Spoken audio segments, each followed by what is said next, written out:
온 것은 양으로 생명을 얻게 하고 더 풍성히 얻게 하려는 것이라. 요한복음 10장 10절 말씀. 질문합니다. 질문하시면 손 들고 대답하시면 좋고요. 돈 들고 손 드실 때 저 쳐다보지 마시고 오늘은요 저 박경수 집사님 쳐다보시고 저요 이렇게 하세요. 그러면 집사님이 마이크도 주시고 뭐 더 주실까요? 선물도 주시는데 저 뒤에 있는 분들 주로 이제 손을 드시는데 이렇게 지적을 안 당한 뒤에서 이제 보시니까 자 양으로 생명을 얻게 한다 이렇게 말씀하셨는데 이 생명은 생명하고 또 무엇하고 비슷한 말로 있고 우리가 이해할 수 있을까요? 어렵습니다. 조금 뭐 공부 다 하셨네요. 예, 손들고 대답하셨죠? 예, 선물 주시고 이거는 생명 영생을 이야기합니다. 오늘 이제 여기서 얘기할 것은 이 영생은 현재 주어지는 영생이에요. 앞으로 미래에 주어질 영생이에요. 어째 손 드셨다. 예, 답은 예, 미래죠. 그러니까 이 영생은 이 생명은 미래에 주어질 것이지만 예, 주어질 것이지만 오늘 공부의 초점 뭔가 그 다음 줄 빨갛게 해주는 이거예요. 더 풍성히 얻게 하려는 것이라. 이 일이 현재 이루어져야 될까요? 미래에 이루어질 일일까요? 현재 일어날 수 있는 일이라 이렇게 말씀하셨어요. 현재 이게 일어나는데 이게 이제 5가지로 이렇게 오늘 공부를 해보셨겠지만 5가지 쪽으로 현재 어떻게 더 풍성히 이루어질 것인가에 대해서 말씀하시는데 첫 번째는 뭔가 하면은 기쁨이었어요. 풍성하게 하는 그 풍성한 것은 기쁨. 두 번째는 뭘까요? 제가 대답해 드릴게요. 죄책감으로 벗어나는 거. 두 번째 말씀하셨고 세 번째는 뭘까요? 제가 대답할게요. 새로운 마음을 가져라는 이야기고요. 네 번째는 뭘까요? 영생이 대답하셨어요. 영생에 대해서도 성불이 공부하고 마지막으로 사명에 대해서 이렇게 5가지 소제목으로 나눠서 공부를 해보도록 하겠습니다. 자, 드디어 질문 나갑니다. 굉장히 쉬워요. 누구나 할 수 있으니까 딱 답은 손 드십시오. 집사님 부탁드리고. 하나님께서 우리를 죄로부터 구원하시는 방법과 약속이 한마디로 2글자로 무엇으로 우리가 얘기할 수 있을까요? 언약이죠. 예, 언약입니다. 집사님 공부 잘 해주셨습니다. 감사합니다. 언약입니다. 답은. 그래서 오늘은 이 새 언약은 결국은 우리를 하나님께서 어떻게 죄로부터 구원해 주시는 그 방법에 대한 것, 그리고 약속에 대한 것을 우리가 다시 한번 공부를 해볼 것이고요. 두 번째, 새 언약은 언제 있을 최종적인 축복에 대한 약속뿐만 아니라 언제를 살아가는 우리의 삶에 대한 어떠한 축복의 약속이다. 셋 다 쓰셔야 됩니다. 써드십시오. 쉬운데요. 앞에 2개는 시간에 대한 이야기고요. 뒤에는 양에 대한 이야기예요. 자, 집사님 손 드시고 대답하셔야 돼. 네, 손 드시고. 손 드시고. 그래야 마이크 주시고. 네, 그리고 답을 하십시오. 네, 답은요? 네. 답을 하시겠어요? 해보세요. 오케이. 네. 첫 번째는 새 언약은 현재를 첫 번째 그 구멍, 첫 번째 그 공간, 최종적인 축복이니까 언제 있을? 지금이에요, 미래예요? 미래. 이렇게 미래에 있을 최종적인 축복에 대한 약속뿐만 아니라 어디를 살아가는? 현재를 살아가는 우리의 삶에 대한 어떠한 축복일까요? 풍성한 축복의 약속이 새 언약입니다. 이해하셨죠? 그러니까 새 언약은 앞으로 있을 영생뿐만 아니라 지금 현재의 우리 삶을 풍성하게 해준다는 이야기를 우리가 공부를 하겠습니다. 이 뜻을 아시는지 모르겠네요. 에덴 동산의 뜻은 어떤 정원이라고 이렇게 우리가 알고 있을까요? 장로님 맨 처음 손 드신 것 같아요. 꿈의 정원 맞을까요, 장로님?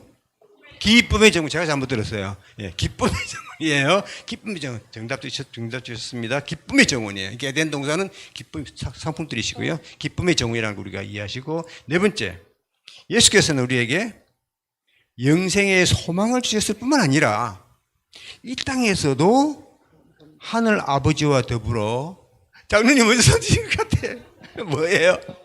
에? 교제하는 가운데 무엇을 누리도록? 기쁨이에요. 예. 교제는 기쁨을 누리는 거고 그 기쁨은 교제함으로 일어나는 겁니다. 그죠? 예, 그것 2가지 개념을 말씀드리고 있습니다. 5번째, 이제 그리스도 예수 안에 있는 자에게는 결코 무엇이 없다. 옆에 손 드셨어요. 정죄함이 없나니. 우리가 너무나 잘 아는 대답이죠. 상품 받으시고요. 자, 그다음 하나님 이제 손 드실 때는요.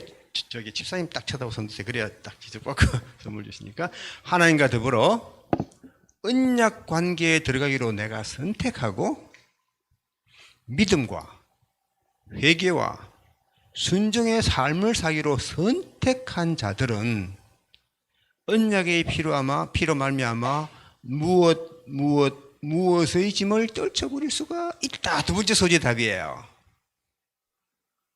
제가 첫 번째 기쁨이라고 말씀드렸고 두 번째 뭐라고 제가 설명드렸죠? 어떤 짐을 던져버릴 수가 있을까요?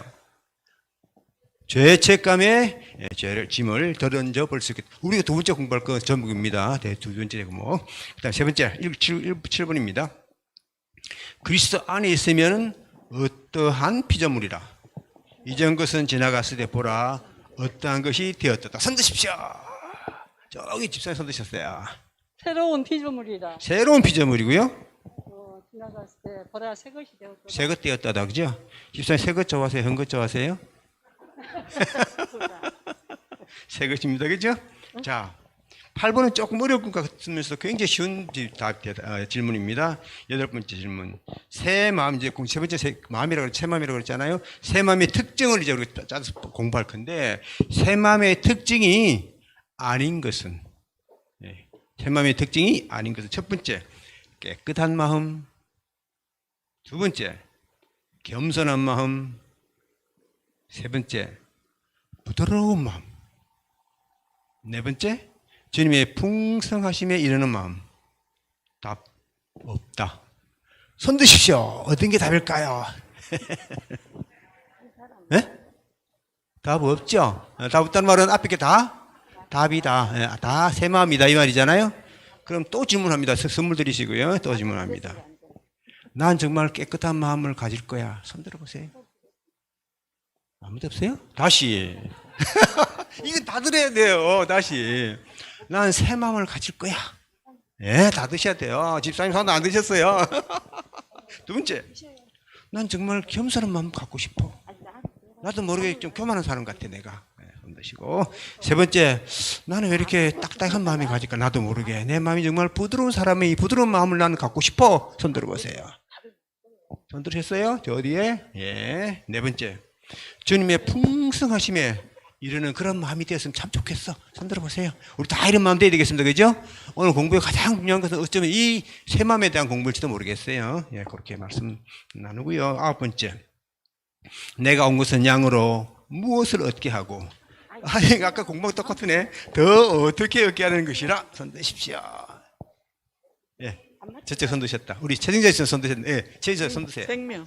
예, 첫 번째는 생명이. 예? 생명을 얻게 하고 그 다음에 더 풍성이 얻게 하는 것이에요. 적게 얻는 거 아니에요, 그죠? 풍성히 얻게 하는 것을 주님께서 말씀해 주셨습니다. 요것도 좀 자세히 좀 공부하겠습니다. 왜? 현재 어떻게 풍성하게 얻을 수 있는가도 공부해 보고요. 마지막 10번째 질문. 그리스도를 좀 어렵네요. 그리스도를 그 진정한 무엇 그대로 보고 그를 마음에 받아들이는 자들은 무엇을 얻는다. 어렵겠지만은 찾을 수 있겠죠? 손 들어보실래요? 아무도 없어요. 제가 답 드릴 테니까요. 손만 드시면 답 가르쳐 드릴게요. 둘 중 하나라도 괜찮아요. 자, 손 드십시오. 손 들고 대답. 아무도 없어요? 손 들고 대답하시죠. 장난 최수사 손 드셨네. 예, 유일하니까. 예. 자, 첫 번째는 뭘까요? 진정한 구원이요. 진정한 구원 그대로 보고. 예, 그럴 수도 있겠지만 책에는 그렇게 안 돼 있어요. 품으로 시작돼요. 품. 서서유사니. 품성이요. 품성입니다. 첫 번째는 그리스도를 그 진정한 품성 그대로 보고 그를 마음에 받아들이는 자들은 무엇을 얻는다고요? 영생을 얻는다는 거죠. 예, 오늘 영생을 공부하도록 하시겠습니다.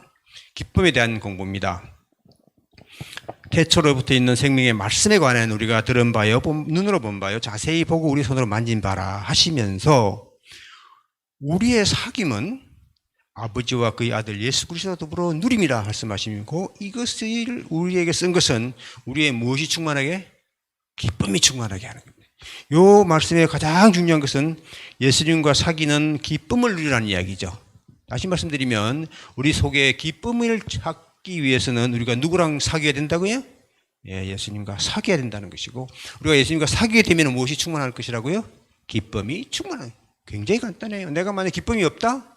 지금 내가 주님과의 관계가 조금 서운하다고 생각하셔야 되겠고요. 예, 이것이 약해지면 우리에게는 기쁨이 찾아오기 어려우니까 내가 기쁨이 있는지 없는지 만약 부족하면은 더 주님께 그런 관계를 더 갖도록 노력해야 되지 않을까. 하늘 성소에서 오늘도 우리를 위해서 쉬지 않고 봉사하시는 대제사장이신 예수 그리스도를 우리가 바라보고 관계를 유지하고 교제를 나눌수록 우리에게 기쁨이 온다는 이야기죠. 예. 그리스도인의 삶에는 무엇과 무엇이 있어야 된다고 그래요? 화평과 기쁨이 있어야 해요. 근데 우리 성도님들은 얼굴에 또 마음의 생활에 화평이 없고 기쁨이 없으면 그것은 바람직하지 않아요. 그렇죠? 또 기억을 하시고 내 마음에 화평이 있는지 또 기쁨이 있는지 늘 살피면서 승리해 나가시기를 바랍니다. 그 하나의 그 방법이라고 할까요? 그건 뭔가 하면요. 우리의 눈이 누구에게 고정되어 있으면? 예수님께 고정되어 있으면. 눈만 고정되어 있다 그러면은 우리는 주님으로부터 인정 많은 주님을 볼 수 있겠고 그 주님의 용모에서 빛을 우리가 발견할 수가 있고, 그렇게 해서 그리스도의 영이 다스리는 그곳에는 무엇이 머물고? 화평이 머물고, 무엇이 있을 것이고? 기쁨이 있을 것이다. 우리가 꼭 기억해야 될 것입니다. 기뻐하고 즐거워하라. 하늘에서 너희의 상이 큼이라. 너희 전에 있던 선지자들 이같이 핍박 혹은 박해하였느니라. 이 말씀을 들으시는 분은 어떤 상태에 있는 것 같아요? 예, 핍박 상태에 있는 것 같죠? 박해받고 있는 상태인 것 같죠? 어려운 중에 있는 것 같죠? 그런 사람에게 주님께서 말씀하시기를 뭐라고 말씀하세요? 기뻐하고 즐거워하라는 이야기죠. 어려움 속에서도 기뻐하라는 이야기죠. 기쁨 속에서 기뻐한 것은 누구나 할 수 있지만 어려움 속에서 우리는 기뻐하는 법을 배워야 될 것입니다. 예, 그렇게 공부하고 넘어갈까요? 교훈. 예수께서는 우리에게 무엇을 주셨어요? 영생의 소망을 주셨을 뿐만 아니라 이 땅에서도 하늘 아버지와 더불어 교제하는 가운데 기쁨을 누리도록 해주셨다. 그걸 꼭 기억을 하시고 주님과 교제에 결코 소홀히 해서는 안 되겠습니다. 이제 기쁨 넘어갑니다. 아쉽지만은 우리 기쁨 누리셨습니까? 얼굴에 기쁨이 충만합니까? 마음의 기쁨이 충만합니까? 예, 이쁘게 웃으시고요. 그 다음에 두 번째, 죄책감이에요. 예, 왜 죄책감이 있는가? 그리스도 예수 안에 있는 자에게는 무엇이 없다고요? 정죄가 없다는 겁니다. 주님께서 다 덮어주셨기 때문에, 용서해 주셨기 때문에. 주님과 더불어 언약 관계에 들어가는 사람들은 그 약속 중에 하나가 뭔가 하면 더 이상 무슨 감에? 죄책감의 짐에 눌려지지 않아도 된다 하면서 주님께서는 죄책감의 짐을 떨쳐버리라 이렇게 저희들에게 말씀해 주시죠. 나도 너를 정죄하지 않으니 가서 다시는 죄를 범하지 말라. 요한복음 8장 11절 말씀. 누구에게 한 이야기 같아요? 아시죠? 그 사람? 예, 그 사람이에요. 그때 주님께서 말씀하시기를 정죄 안 했겠나? 예, 죄책감을 시들지 마라. 내가 용서해 줬어. 예, 그렇게 말씀하셨어요. 두 번째, 전에 지은 죄를 간과하심으로 자기의 의로우심을 나타내려 하심이라. 간과라 뜻이 뭐죠? 덮어준다. 눈 감아줄게. 내가 너를 나쁘다고 체크하지 않을게. 그 말이에요. 주님께서는 우리에게 지은 죄를 간과해 주시겠다 말씀하셨어요. 어찌 보면 참 이게 좀 모순 같아요. 나는 죄를 지었는데, 난 분명히 죄인인데, 내 속에 죄가 있는데도 불구하고 주님께서는 너 죄인이 아니야. 앞뒤가 안 맞아요, 사실은요. 예, 그때 다시 공부를 하겠습니다만은, 예, 그렇게 주님께서 덮어주시겠다는 얘기고요. 우리로 하여금 그 안에서 하나님의 의가 되게 하려 하심이라. 왜냐하면 주님께서 우리의 죄가 되셨기 때문에 그렇습니다. 그렇죠? 예, 그것을 우리가 믿음으로 받아들이고 그것을 우리가 간구할 때에 그것이 우리 것이 되기 때문에 그럽니다. 결론은 바로 이거예요. 내가 분명히 죄를 지었고 내가 죄인을 할지라도 삶에 존재하는 죄의 실체를 부인하는 것은 아니에요. 죄는 분명히 있어요. 죄의 실체를 부인하는 것이 아니고 언약 관계에 들어가기 때문에 언약 관계로 인해서 죄의 뭐 아래 있을 필요가 없다는 거예요. 정죄 아래 있을 필요는 없어요. 죄는 그들이 있어요. 사실 아직까지 용서가 다 안 됐다 그러면 혹은 남아있다 그러면. 그렇지만 그 죄가 주는 그 정죄 아래 있을 필요는 없어요. 주님께서 우리를 위해서 다 돈을 내셨어요. 한마디로. 다 주셨기 때문에 우리가 그때요 정죄 아래 있을 필요가 없다. 우리가 그렇게 이해하시면 되겠고요. 이 말씀은 우리 삶에 존재하는 죄의 실체를 부인하는 것이 아니라 주님과 맺고 있는 언약 관계로 인해서 그의 죄의 정죄함에 살 필요가 없다고 이렇게 말씀을 하셨습니다. 우리를 위해서 흘리신 자신의 피를 가지고 우리를 위해서 중보하시기 때문에 우리는 그 주님의 사역을 믿기만 하면 됩니다. 그렇죠? 이것이 믿음이라고 생각을 합니다. 사단이 그대는 죄인이므로 하나님의 축복을 받기를 바랄 수 없다고 말할 때에 그리스도께서는 죄인들 위해 구원하시기 위해서 세상에 오셨다고 사단에게 말하라. 우리가 할 수 있는 간구는 예수의 구원하시는 능력을 필요로 하게 만드는 우리의 전혀 무력한 상태에 대한 간구입니다. 우리는 전혀 내 자신을 구원할 힘이 없다는 것, 전혀 어떤 공로가 없다는 것을 간구할 때에 주님께서는 오히려 우리의 간구가 아니라 우리의 어떤 공로가 아니라 주님의 공로로 이것을 해주시겠다 이렇게 말씀을 하십니다. 변화된 생애 보실까요? 그분은 그들의 죄책감과 죄의 짐을 제거하셨고 그들의 슬픔과 탄식을 없이 하셨으며 그들의 사랑의 조류를 완전히 바꾸어 놓으셨다. 한때 사랑했던 것들을 이제는 어떻게 한다고요? 미워합니다. 한때 미워했던 것을 이제는 사랑하게 되는 것이죠. 우리는 변화된 생애를 주님 안에서 시작해야 할 것입니다. 이제 드디어 새 마음에 갑니다. 우리가 새 언약을 우리가 아래 있게 되면 새 언약을 받아들이게 될 것이면 우리 마음속에 무엇이 생긴다고요? 새로운 마음이 생긴다는 거죠. 믿음으로 말미암아 그리스도께서 너희 마음에 그하에 계시게 하시었고 너희가 사랑 가운데 뿌리가 박히고 터가 굳어져서 능히 서오든 모든 성도와 함께 지식에 넘치는 그리스도의 무엇을 알아서요? 사랑을 알아. 그리스도의 사랑을 알아가는 것이 아주 중요합니다. 사랑을 알 때 우리 마음속에 새로운 마음이 시작된다고 생각합니다. 넓이와 깊이와 높이와 깊이가 어떤 것을 깨달아서 하나님의 모든 무엇으로 충만하신 것으로. 제가 이것을 깊이 공부해 보니까요. 명상하면 명상해서 이 말씀이 그렇게 은혜스럽더라고요. 우리 마음속에 하나님의, 우리가 아니고요. 하나님의 그 모든 충만하심, 그 충만하심으로 우리에게 충만케 해주시겠다는 겁니다. 너무나 감사해요. 너무나 감사해요. 예. 그래서 충만하게 하시기를 구하노라. 언약의 기초는 하나님의 율법인데 그 새 언약이 어디에 씌운다고 말씀해 주셨어요? 우리 마음 신비에 기록하시겠다고 말씀하셨어요. 이제 그런즉 누구든지 그리스도 안에 있으면 새로운 피조물이라. 이전 것은 지나갔으니 보라 새 것이 되었도다. 분명히 우리 속에 이러한 새로운 변화가 일어나시리라고 생각합니다. 어떻게 될 때 주님께서 우리에게 새 마음을 주신다고 그랬어요? 그리스도께 굴복할 때에, 그리스도께 굴복할 때에. 이 말씀이 너무너무나 한 단어가 은혜스러워요. 사람이 그리스도께 굴복할 때에 그때 무엇이 내려와요? 새로운 능력이 온다고 그랬어요. 그 새로운 능력이 우리의 마음을 어떻게 한다고요? 새롭게 만들어준다는 거죠. 그리스도의 능력이 우리 마음을 점령한다고 그랬어요. 사람이 스스로는 할 수 없는 그런 변화가 일어나는데 인간의 본성에 초자연적인 요소를 가져다 주는 것은 초자연적인 역사라는 거죠. 하나님께서 하신 일입니다. 하나님의 능력이 함께 하시는 겁니다. 우리는 무엇하기만 하면 됩니까? 그리스도께 굴복하기만 하면 된다는 거죠. 얼마나 감사한 일인지 몰라요. 자, 드디어 주님 우리가 하나님께 굴복하면은 우리 속에 새로운 마음을 만들어주신다고 그랬는데 새로운 마음의 특징 네 가지 공부해 보십시다. 오늘 가장 중요한 공부예요. 꼭 기억하셔야 돼요. 첫 번째, 새 마음의 특징 첫 번째. 어떤 마음을 주시겠다고 그랬어요? 깨끗한 마음, 정한 마음. 시편에 있는 말씀 같이 읽어보십시다. 시작. 하나님이여 내 속에 정한 마음을 창조하시고 내 안에 정직한 영을 새롭게 하소서. 다윗이 굉장히 어려울 때 그죠? 마음이 정말 정하지 못할 때에 정직한 영이 새롭지 못했을 때에 그때 부르짖었던 기도의 제목이죠. 그죠? 예, 그러면서 주님께서 이러한 것을 창조해 주시라고 믿고 이렇게 아마 기도하는 것 같아요. 우리 마음속에 정한 마음을 주님께서 창조해 주신다는 거 아주 좋은 말씀이죠. 퓨어하시라고 이렇게 표현되었습니다. 예, 첫 번째는 깨끗한 마음이에요. 더러우지 않은 마음이라는 이야기죠. 예, 깨끗한 마음을 허락하신다. 그 다음 두 번째는 어떤 마음이라고 그랬어요? 부드러운 마음을 주님께서 새로운 마음으로 주시겠다고 말씀하셨습니다. 같이 읽어보실까요? 시작.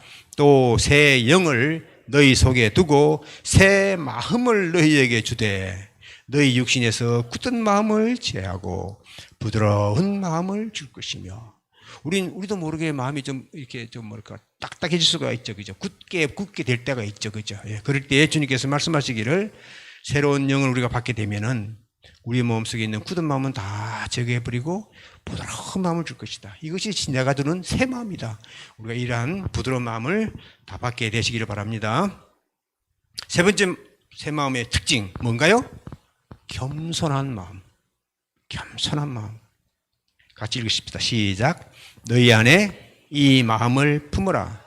곧 그리스도 예수의 마음이니 그는 근본 하나님의 본체시나 하나님과 동등됨을 취할 것으로 여기지 아니하시고 오히려 자기를 비워 종의 형체를 가져. 빌립보에 있는 말씀이죠.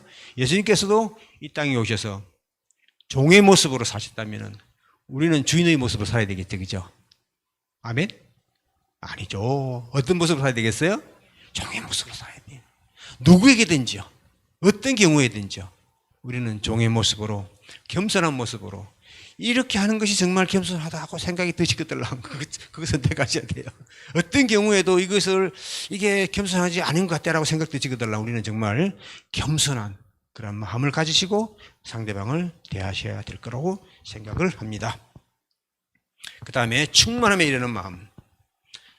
세 번째 마음의 특징은 충만함에 이르는 마음인데요. 같이 읽어보실까요? 시작. 믿음으로 말미암아 그리스도께서 너희 마음에 계시게 하옵시고 너희가 사랑 가운데서 뿌리가 박히고 터가 굳어져서 너희 모든 성도와 함께 지식에 넘치는 그리스도의 사랑을 알고 그 너비와 길이와 높이와 깊이가 어떠함을 깨달아 하나님의 모든 충만하신 것으로 너희에게 충만하게 하시기를 구하노라.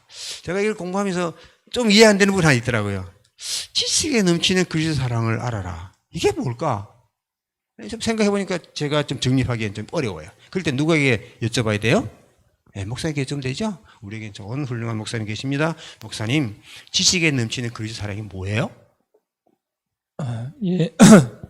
그 지식을 넘어서는 그리스도의 사랑. 영어에는 이제 past knowledge라고 그렇게 돼 있더라고요. 그래서 참 지식, 영적 지식, 다시 말하면 개인적인 경험을 통하여 얻어지는 그런 그리스도의 사랑에 대한 지식인데요.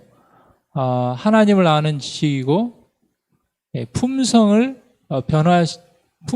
변화를 일으키는 그런 지식을 이야기하고 있습니다. 그래서 그것은 우리의 품성을 변화시킬 수 있는 것은 우리가 이론적으로 아는 것을 넘어서서 그리스도의 사랑, 하나님을 체험적으로, 경험적으로 깊이 아는 것, 그것을 이야기하고 있는 것 같습니다. 감사합니다, 목사님. 그러니까 이론적인 지식을 떠나서 우리 마음속에 체험하는 그런 그리스도의 사랑을 깨달아 이렇게 우리가 이해하면 될 것으로 생각합니다. 공감합니다. 이제 수요일 소절 넘어갑니다. 새 언약과 영생에 대해서 공부합니다. 내가 온 것은 양으로 생명을 얻게 하고 더 풍성히 얻게 하려 하는 것이라. 현재적인 구원과 미래적인 구원 잠깐 나눠서 지금 아까 공부했죠? 여기서 첫 번째 나오는 생명을 얻게 하는 그 생명은 미래적인 거예요? 현재적인 거예요? 미래적인 것이죠. 영생을 우리가 생각할 때. 그렇지만 더 풍성히 얻게 하는 것은 현재적인 것이다. 이렇게 우리가 아까 정리를 했고요. 예수께서 이르시되 나는 부활이요 생명이니 나를 믿는 자는 죽어도 살겠고 무릇 살아서 나를 믿는 자는 영원히 죽지 아니하리니 이것을 내가 믿느냐. 이해가 되는 것 같기도 하고요. 이해가 안 되는 것 같기도 하더라고요. 저희 부모님이 저렇게 가까운 하동에 이렇게 계세요. 무덤에 계시겠지만 갈 때마다 제가 생각은 제가 우리 어머님이 여기서 바로 이 자리에서 부활해가지고 확실하게 일어나실 거야 하는 걸 확실히 갖고 있어요. 확실히 바로 이 자리에서 일어날 거다. 근데 저희 아버님은 있잖아요. 저희 아버님은 부산에 맨 처음에 저기 매장돼 있다가 우리 어머니 돌아가실 때 이장했어요, 제가요. 이장했어요. 이장해서 이제 딱 파보니까 이게 다 그래 됐죠. 그리고 뼈만 두개골하고 이렇게 골반뼈하고 척추 몇 개면 이렇게 조그만하게 이렇게 해서 이제 이렇게 모시고 와서 이렇게 왔는데 그때 생각은 그러면은 우리 아버지가 만약에 부활하시게 되면 저기서 부활하실까? 여기서 부활하실까? 그것도 좀 궁금하기도 하고요. 솔직히 말씀드려가지고 저희 아버님은 그렇게 신실한 분이 아니셨거든요.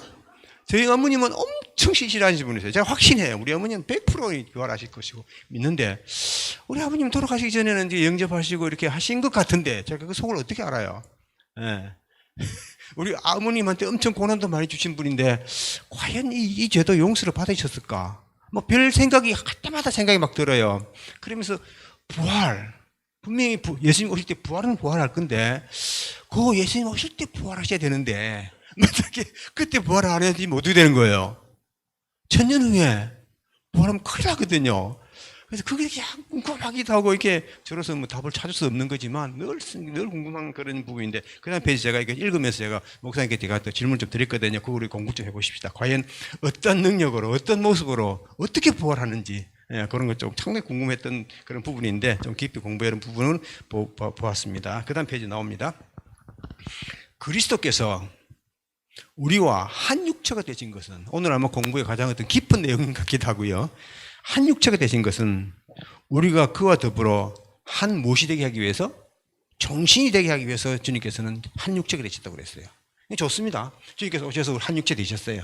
그리고 우리로 하여금 한 정신을 갖게 해주셨어요. 오케이? 그 다음에 이제 그렇게 하다 죽었다 이거죠. 우리가 무덤에서 나오게 되는 것은 이러한 결합으로 말미암는 것이니 이러한 결합 그리스도의 정신. 오케이. 그래서 결합에서 나타난다 이거죠. 이러한 결합으로 나타나는 것인데 이것은 단지 그리스도의 능력에 나타난 뿐만 아니라 부활은 저는 오직 예수님의 능력으로만 이렇게 나타나는 걸로 그리스도의 능력으로만 이렇게 부활되는 걸로 알았는데 그리스도의 능력에 나타난 뿐만 아니라 또 한 가지 더 붙여놓으셨더라고요. 믿음으로 말미암아 예수의 생명이 우리의 것이 되었기 때문이다. 이 플러스라는 이야기잖아요. 주님의 능력에다가 우리의 믿음으로 말미암아 예수의 생명이 우리에게 이렇게 되었기 때문에 같이 일어난다는 그런 느낌을 받았어요. 그래서 그리스도를 진정한 품성 그대로 보고 그를 마음에 받아들이는 자들은 영생을 얻는다. 이렇게 말씀하셨는데 요 두 번째 앞에 문제가 좀 제가 이야기가 좀 어려웠어요. 그래서 또 목사님 또 문자를 보냈어요. 목사님 제가 이 부분 좀 이해해야 됩니다. 부활 어떻게 해서 도대체 부활되는 겁니까? 여쭤봤거든요. 목사님. 예, 예수님께서 부활하신 때처럼 우리도 아마 예수님의 모본을 따라 우리가 부활할 것이고 그래서 예수님은 그 부활의 첫 열매가 되시는데 우리가 그 시대의 소망을 보면 예수님께서 자기 속에 있던 생명으로 무덤에서 나오셨다고 그랬거든요. 그래서 이제 루스벨을 대신한 천사가 무덤에 나타나서 예수님께 무덤에서 나오라고 하나님의 명령을 전달했을 때 아마 그것은 여기에 나와 있는 그리스도의 능력인 것 같고 우리의 부활과 대비해 본다면 예수님께서 예수님 안에 있는 그 신성, 생명으로 무덤에서 나오신 것은 이제 우리가 예수님의 생명이 우리의 것이 되었을 때 이게 가능한 것이라고 생각이 듭니다. 그래서 그 예전에 이제 이렇게 감자를 땅에 심을 때 보면 감자에 그 씨눈이 몇 개가 이렇게 있거든요. 그래서 그 농부들은 항상 그 씨눈을 있는 부분을 절단을 해서 심습니다. 만약에 혹 씨눈이 없는 부분을 잘라서 심었다고 하면은 씨눈이 없는 부분은 땅에서 그냥 썩어서 없어질 거예요. 네. 그러나 씨눈이 있는 것은 나중에 그 싹이 날 시기가 됐을 때 무덤에 죽어 없어진 것 같지만 거기서 싹이 나와서 발화를 하거든요. 그래서 우리 안에 예수 그리스도를 믿는 그 믿음과 생명과 그 품성이 있느냐 없느냐에 따라서 우리가 예수님이 재림하셔서 우리 이름을 부를 때 일어나느냐 일어나지 않느냐가 결정되는 것 같아요. 그래서 요한일서 5장 12절에도 아들이 있는 자에게는 생명이 있고 아들이 없는 자에게는 생명이 없다고 그랬거든요. 그래서 똑같은 이렇게 꽃이고 나무지만 그 뿌리가 있는 나무는 계속 존재하지만 꽃꽂이 꽃 같은 경우는 뿌리가 없기 때문에 언젠가는 시들어 없어지지 않습니까? 그래서 뭐 우리가 이렇게 과학적으로 이론적으로 설명할 수 없는 이 결합인데 우리 안에 예수 그리스도가 있는가, 예수님의 그 생명과 그 품성이 있느냐 없느냐, 그것에 따라 우리의 부활이 결정되는 것 같은데, 비유를 들자면 그 감자에 그 씨는 있냐 없냐, 그것으로 좀 비유가 될 것 같습니다. 감사합니다. 감자씨 하니까 다 해결되는 것 같으네요. 감사합니다, 목사님. 귀한 말씀을 주셨습니다. 마지막 슬라이드입니다. 새 언약과 사명. 그러므로 너희는 가서 모든 민족을 제자로 삼아 아버지와 아들과 성령의 이름으로 침례를 베풀고 내가 너에게 분부한 모든 것을 가르쳐 지키게 하라. 볼지어다 내가 세상 끝날까지 너희와 항상 함께 있으리라 하시니라. 우리에게 마지막 주어진 사명입니다. 그렇죠? 대사명이고 이것은 제자 삼으라는 사명인데 우리가 언약의 공동체라고 할 것 같으면은 우리는 사명을 가진 그런 공동체로서의 역할을 잘 감당해야 될 것이다. 이렇게 했어서 오늘 모든 우리 교과 공부를 다 마친 것 같습니다. 그래서 이제